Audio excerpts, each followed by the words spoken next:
Mango হালুয়া বা আমের হালুয়া মুখে দিলে জাস্ট মিলিয়ে যাবে, এত ভালো হয়েছিল খেতে। একটা গোটা আমকে, অবশ্যই মিষ্টি আম হতে হবে, আমি কেটে নিয়েছি, আর সঙ্গে এক মুঠো নারকেল আমি এর মধ্যে মিক্সির মধ্যে দিয়ে ভালো করে ব্লেন্ড করে নিয়েছি। নারকেল আর আমের বড়ই বন্ধুত্ব, জানেন? দুটো একসঙ্গে মিলিয়ে দিলে খেতে হয়ে যায় অসাধারণ।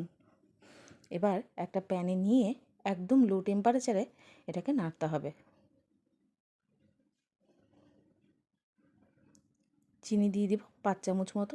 আমের যেরকম মিষ্টি হবে সেই অনুযায়ী চিনিটা দেবেন, আর যতটা আপনারা খেতে ভালোবাসেন ততটা। চিনিটা একটু গলে গেলেই দিয়ে দেব আমি 3 চামচ মতো সুজি, মানে একটা আমের জন্য আমি 3 চামচ সুজি দিয়েছি। এবার এটাকে খুব ভালো করে মিক্স করে কিছুক্ষণ হতে দেব।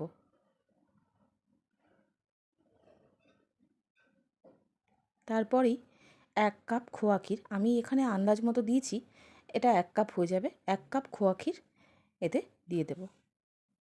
আপনারা চাইলে খোয়া ক্ষীরের বদলে গুঁড়ো দুধও দিতে পারেন 1 কাপ।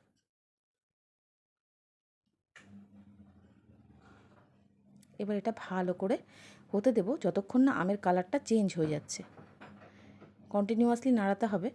এটা কিন্তু প্যানের থেকে উঠে আসবে না। কালারটা ট্রান্সপারেন্ট হয়ে গেলে বা কালারটা একটু চেঞ্জ হয়ে গেলেই তখন একটা থালা নিয়ে নিয়েছি, এর মধ্যে আমি ঘি ব্রাশ করে নিয়েছি। দেখুন, আপনারা চাইলে এইভাবেও সার্ভ করে দিতে পারেন, কিন্তু আমি একটু দেখার সৌন্দর্যের জন্য একটু পিস পিস করে কাটার চেষ্টা করব।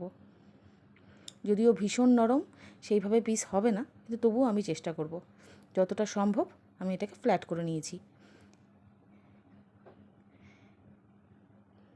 একটু ঠান্ডা হয়ে গেলেই আমি ফ্রিজে রেখে দেবো এটাকে অন্তত 1 থেকে 1.5 ঘন্টার জন্য। ফ্রিজ থেকে বের করে নিয়েছি। দেখুন, এত নরম যে ভালো করে কাটাও যাচ্ছে না, ভীষণ নরম। আপনারা চাইলে এমনিও সার্ভ করতে পারেন, পিস করার কোনো দরকার নেই। কয়েকটা কাজু দিয়ে আমি এটাকে একটু সাজিয়েছি। দেখুন কি সুন্দর দেখতে হয়েছে না? খেতেও কিন্তু হয়েছিল দারুণ সুন্দর।